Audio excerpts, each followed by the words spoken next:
Welcome back, guys, to another video here at Paybourne Motor Projects, and part 4 of Project Mercedes A-Class. In this part, I should say, we are going to go and have a look at doing some pre-MOT test checks on the car.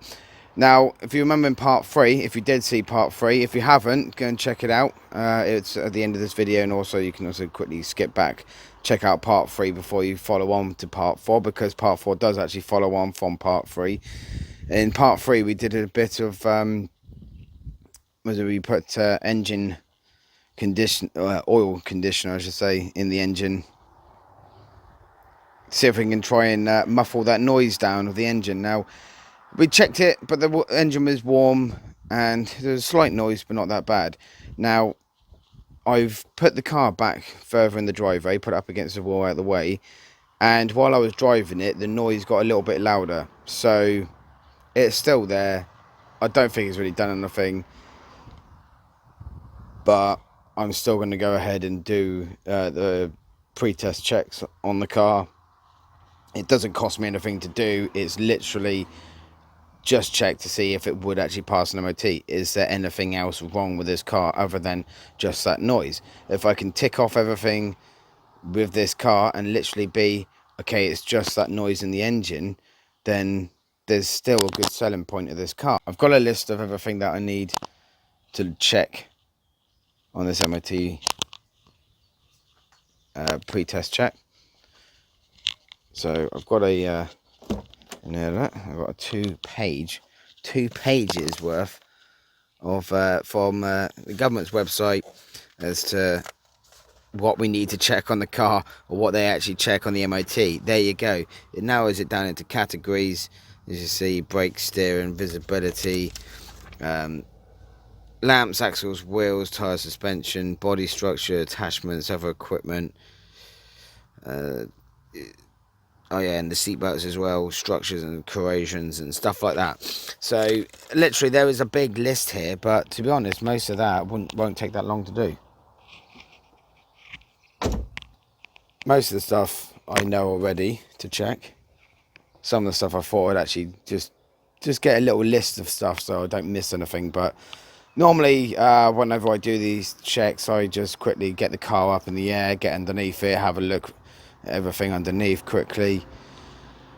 And just the standard things that you would normally check, you know, like the brakes, the lights, make sure all the bulbs are working, there's no damage on the windscreen, and the seat belts work. And it's literally, I mean, it's probably taken an hour to do everything, to check everything, but I can only, for example, suspension, there's only so much I can do with that, because they actually got it on a machine and that shakes the car and tests the rebound of the suspension. I can't do that. I don't have that machine. So all I can do is just push down on the suspension and make sure it doesn't bounce too much. If it does, then obviously there is this issue with the suspension. But I'm pretty sure there's nothing wrong with this. I've driven it and there is nothing. There is no bounce to this car. So I already know the suspension's fine. So yeah, literally that is what we're going to do in this episode. And obviously, yeah, check them, make sure the number plates are clear. It doesn't really show up on this video, but it is slightly, yeah, see it's clear there, and it kind of goes a bit blurry there, down there. It's just the plastic is just wearing, or yeah, just weathering, I should say. But yeah, other than that, honestly, I can't imagine, unless there's something underneath that's corroded or proper damaged. I'm pretty sure. I mean, even the tracking's in line and everything. And the tyres, I've checked the tyres as well. You know, I haven't got a depth check to check the depth of the tyres, but a lot of it you can just do by eye. A lot of it is easy. You can just look at it and go, you know, like this, isn't it? It's like, well, they are fine. You know, there's a back one. Well, that's fine. You know, it's just simple things like that. So, yeah, basically, I'm just going to squeeze in a quick video, part 4, a pre-test check. And it's something, obviously, you guys can do at home yourselves on any car that you've got. If you want to, if you've got an older car and you think, well, I think there's a possibility this, it could fail, just do a pre-MOT test check on it. You can go onto the government's website, you can get yourself a sheet, print off, or if you haven't got a printer, you can still just check it up on your screen or get it up on your phone and just quickly have a look through everything that you need to check. It definitely saves yourself from getting a fail on the car's record. Unless there's something that you really cannot check because you don't have the equipment to do it, then there's a possibility it could fail on it. Advisories are fine, but a fail, especially if it's a major, you do not want that on record. So if there's anything you can just see yourselves, try and sort it out yourselves. Don't put it in for an MOT if there's something on the car it's going to fail on. And this, from what I checked, this car's got a pretty good record. It's only failed an MOT a few times in its 19 years, it's 19 years, but it's only had an MOT for 16 years. So it's had 16 MOTs. I'm going to try and get it in for its 17th MOT in its life, and hopefully it passes. I don't want to add any extra cost. If it does fail and there's something major on it, it's staying as it is, and it's just going to go as it is. I'm not investing the money on it, not when there's a problem with the car that I cannot sort out before sale because it costs too much.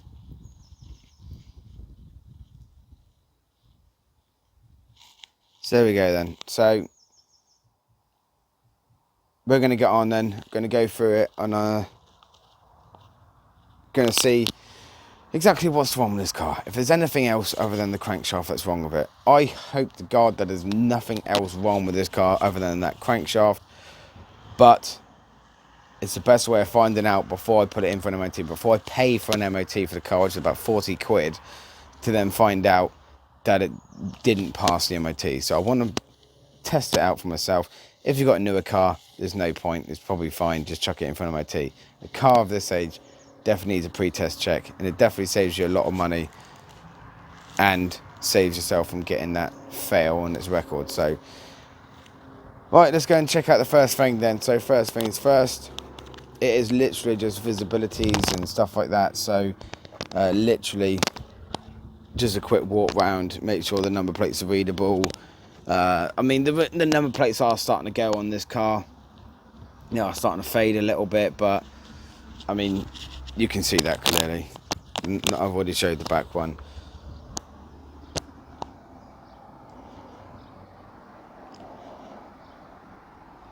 Like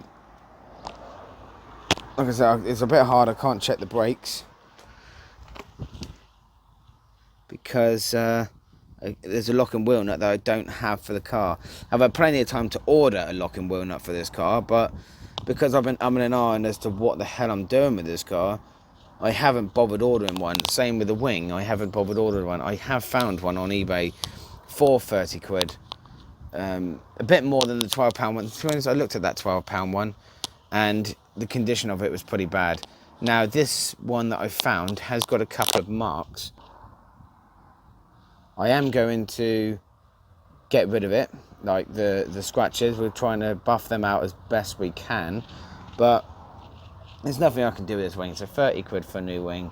It'd be cheaper and better than trying to sort this wing out, to respray this wing. I will probably take this wing off and chuck it up on eBay and try and recover some of the costs. Someone might want the wing to respray. I'll sell it cheap anyway because it would need a respray. And see if someone wants it. Someone could have a damaged wing and just want this to go, okay, well it's fine. The condition's good. I'll just respray it. So yeah, I think it's time we need to get this car out, and I ain't going to get it up on the ramp because it's just too much hassle trying to get this up. I'd have to take the front bump off because the ground here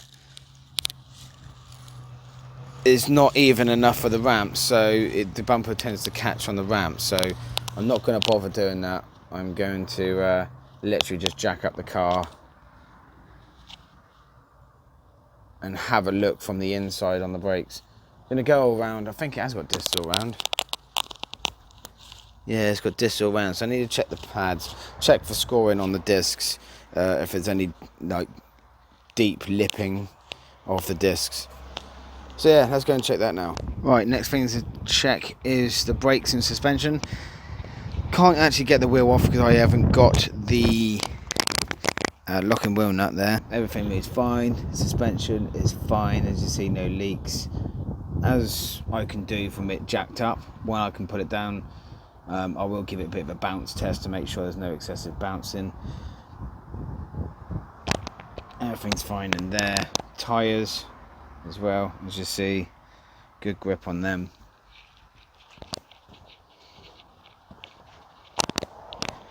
And back one as well. It's better. You can actually see that one, there's a bit more light there. Pads are fine. And disc itself is fine, there's no lip on that at all. Suspension is actually underneath, not the top, it's there.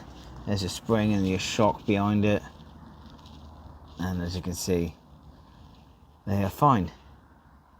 Around the back of the brakes and everything is fine. Your usual 20-year corrosion, but there's no excessive corrosion. The pipes are fine. You can see everything is dry under there. Everything under the whole car is dry. On the other side, as you see, everything is dry. Suspension, all looking good condition. I can't see anything wrong with it. You've got your little surface bit of rust, but that's what you get with a 20-year-old car. And I've had the car out and checked the brakes, the pads and discs on it, and it's all fine. But a bit of surface corrosion on the actual, that would actually be called the back box, even though it's like halfway down the car. If you look here, that's the whole tailpipe there. Look at that, just one long tailpipe. So that is statistically the back box, even though it's like the middle box. But there's no holes, there's no blows, no holes. It's just literally surface corrosion on that. I mean, I could clean that up to make it look better, but I'd have to get it up on the ramp to do so, which I can't really be bothered. And also, this driveway is not the best driveway. It is so uneven as well. And trust me, I've tried to get this car up on the ramp, and it's not easy. It took me about 20 minutes to get it up on the ramp. I just stick our head under the front. Have a look under the front. I have had this car on the ramp up front when I was looking at that pulley, and I couldn't see anything. All the arms are fine.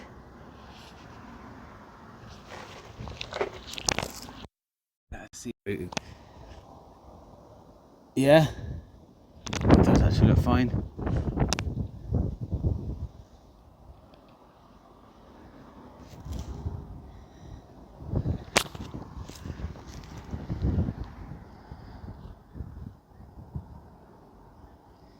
So yeah, there is nothing, there's no leaks from the engine, there's nothing, everything is dry under here.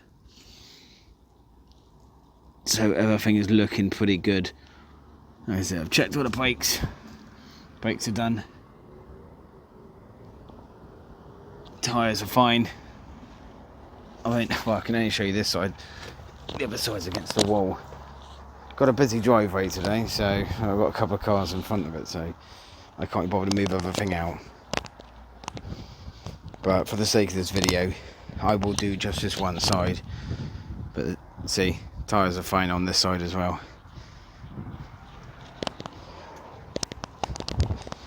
Let's see if I can get another angle on that disc. There we go. It's hard because the alloys aren't really very spokey, so it's a bit hard. I think that one's the best one. Okay, there you go. Try and get the camera to focus. It will do. There we go. So yeah, obviously a lot easier with the wheel off. But if it's got a locking wheel nut and I haven't got it, have to do the best I can do.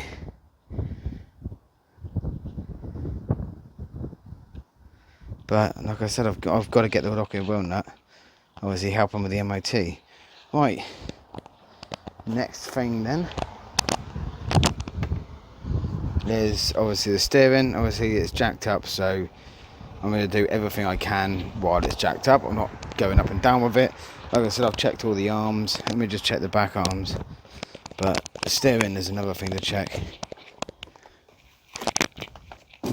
Let's see, all the arms are fine. I mean, if there's anything you guys can spot that I haven't spotted,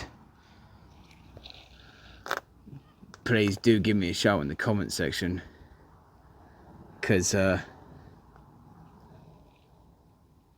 going to put this video up fairly quickly after filming this, and then it won't be going for an MOT for a couple of weeks after I put the video up. So, you know, if you are watching this video within a couple of weeks of it being posted, if you see anything that I can't or haven't said, then let me know in the comment section. I will take a look at it. Right, the next thing to check is the bonnet catches. There it is under there. So make sure your boot and bonnet are secure. Wipers themselves, it's a bit hard to see, but there's no tears.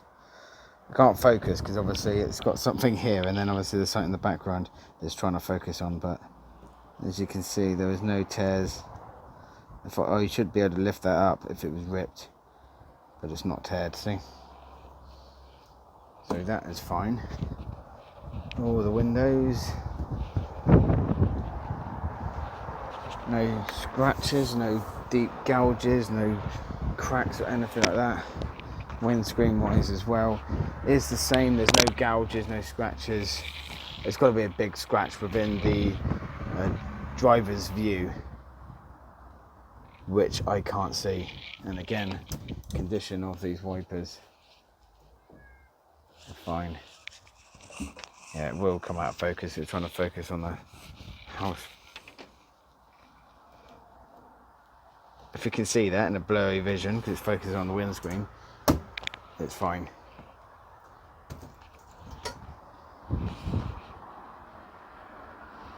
Yeah, that's fine. Yeah, that one's fine as well. Always check the ends. They tend to tear at the ends, so that's where they go first. That's visible checking. The only way obviously next to check is obviously get it started and get it, you know, squirt some water on there from the washer jets. Obviously you got to check the washer jets to make sure they are working fine as well. There's no point driving down the motorway and finding your washer jets aren't working and you're trying to stick your hand out the window with a bottle of water trying to clear your windscreen. That won't cut it for an MOT. The jets have to be working perfectly, and the aim has got to be fine, so it actually squirts on the windscreen, not over the top of your car and on the car behind's windscreen.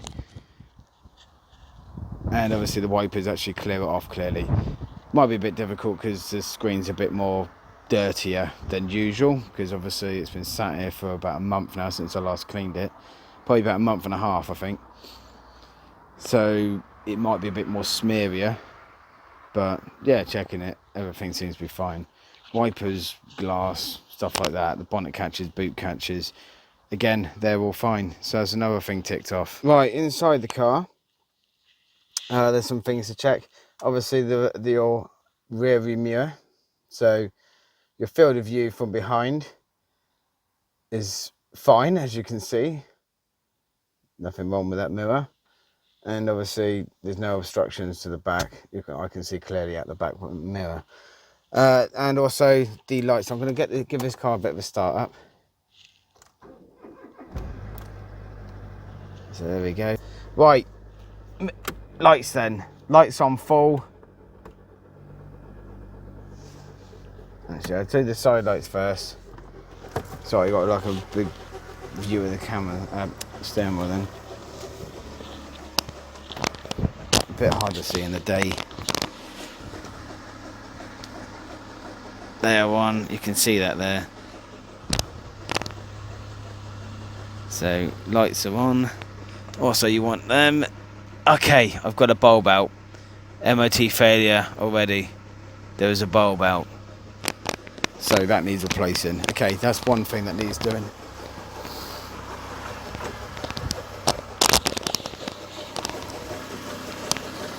That light is on. These aren't the main lights, these are the side lights.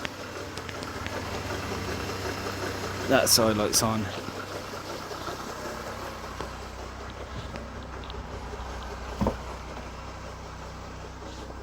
Alright, switch to main beam. Let's have a look. The rear lights are going to be the same, so I won't be checking them again. There you go. Side lights or dipped beam, main beam. There's also full beam as well to check.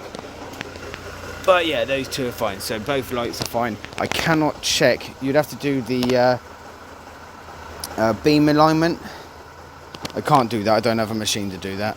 So I just have to hope that it is fine. Things you can do at home, obviously, is mainly a lot of visible checks. It is literally, that's the thing with MOTs. A lot of it is visible checks. But yeah, I need a rear number plate light. Well, actually, sorry. You only have lights on the number plate at the rear. You don't have a front one. Okay, fog light. It doesn't have front fogs. There you go. It's in that one, by the looks of it. It's in that cluster. If I stand back, there you go, you can see it. On the right hand side, it's a lot brighter.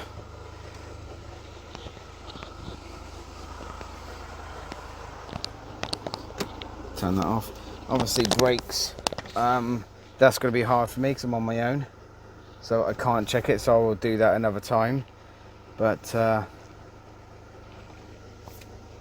is that full beam on?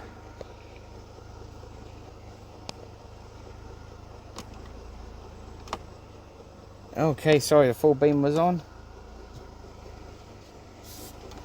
Let me just check that now. So it should be main beam now. Yeah, there we go. So that bit there was a full beam.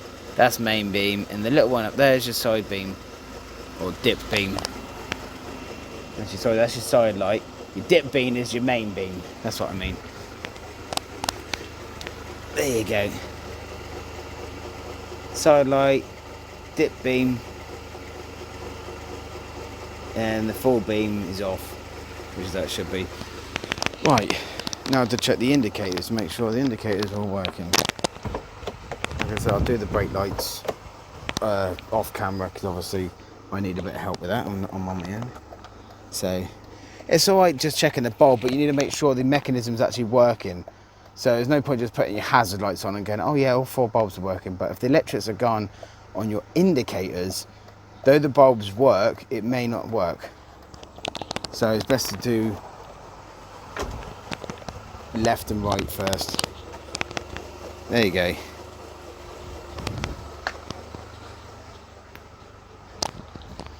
And in the back. Again, also reverse lights I need to do separately when I got some with me. Unfortunately, my brother's not here with me today because he's on a job. He's got a lot of car detailing to do today. Right, other side then. So right indicators all work. Let's just check the left. So there's a lot of walking around with this, so sorry if there's a lot of banging and clanging about with the microphone. So I'm walking around. And down the side there, side repeater's on as well. This is an honest video. I'm just doing an honest video of this car. Make sure that everything is working as it should. And doing it all on camera so you know I'm not just faking it. We're going to do the hazards to make sure the hazards are working as well. It's not a main thing to check, but it is worth checking. Obviously we know the bulbs work.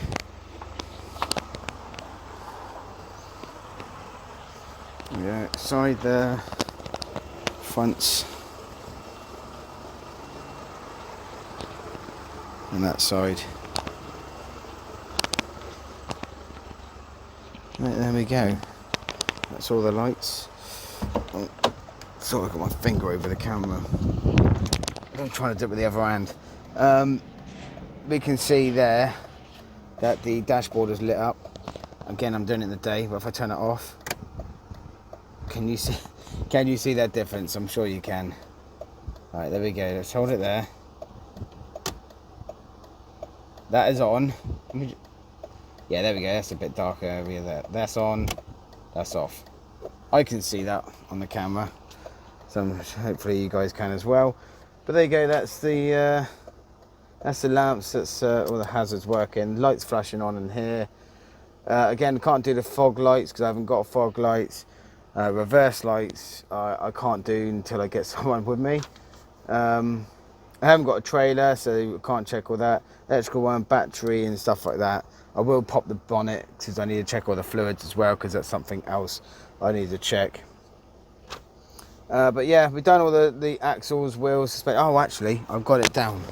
So we're going to go back and we've done all the tyres and stuff. But I've got it off the jacks now, so I can do the little bounce test, which is going to be difficult holding the camera, but let me just hold it there. It's not bouncing anywhere.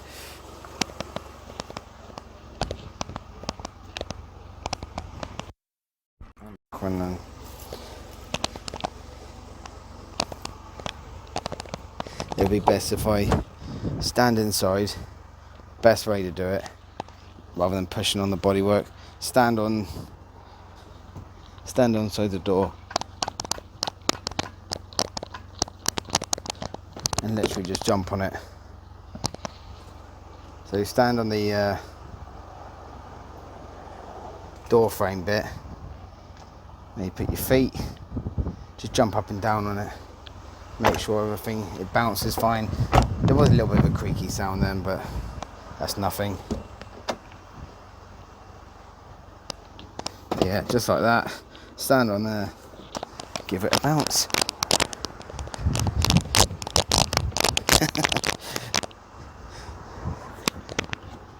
As best I can do. Sorry guys, I don't have a tripod. You know what, I think I should really get a tripod so I can show it from third person rather than first person view. Right, next thing to check is all your structures and everything. Shouldn't do this now because I've had the car on for a while, but you need to make sure that your exhaust brackets are fine, nothing's loose. It's not that hot. As you see, it's not really going anywhere. It's pretty sturdy, so it's all fine. Like I said, I did have a look under there with you guys earlier. Everything was fine. I will sort that bumper out though.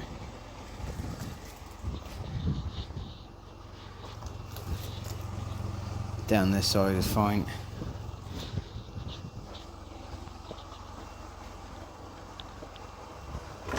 Let's go to the front. You've got to make sure they're all secure as well. Bumpers are secure, fixed on. There's no loose dangling bumpers, nothing's flapping around. It's not going to be completely solid. There will be some flex in it, there will be some movement, but it is fixed. See? It's all fixed on there. It's not really going anywhere. Everything is securely fixed, which is good enough for the MOT. That's all you need to do, just make sure bumpers are fixed on, there's nothing loose, nothing flapping around. Arches are fine, there's no sharp edges on your arches. Again, that's fine. Right, to the interior, I think that's all the exterior on that. I think that category comes under body structure and attachments, which is obviously your body work.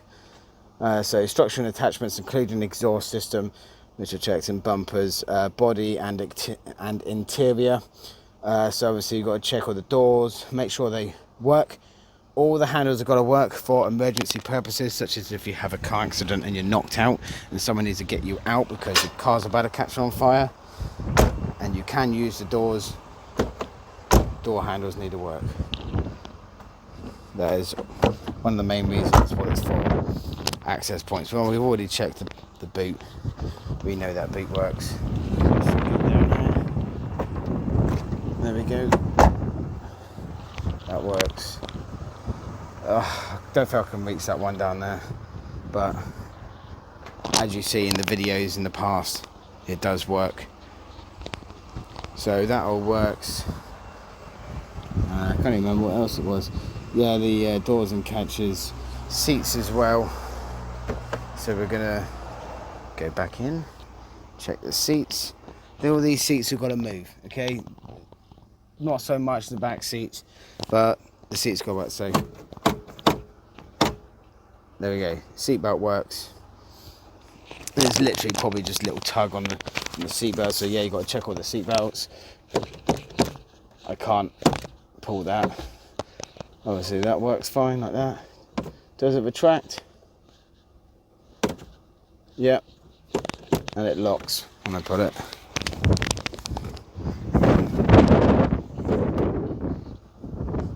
It's going to lose some of its power, obviously, over the years, but it retracts. It's not just sat there. In the back, where you would put your kids, you want to make sure these are all working for sure. They're starting to go mouldy, but I will clean them up. Again, there you go. And we've cleaned this car already, and like I said, it's been sat here for a while again. It's starting to come back. The mould is starting to come back. But that's for another video. Again, there we go. It kind of retracts back. Not perfect, but it is what it is for a 20-year-old car.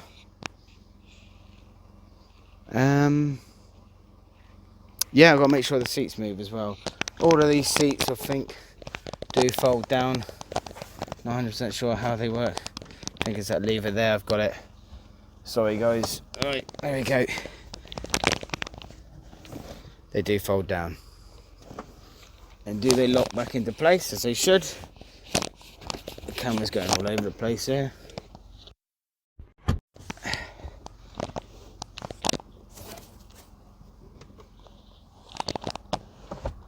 Yep, they do.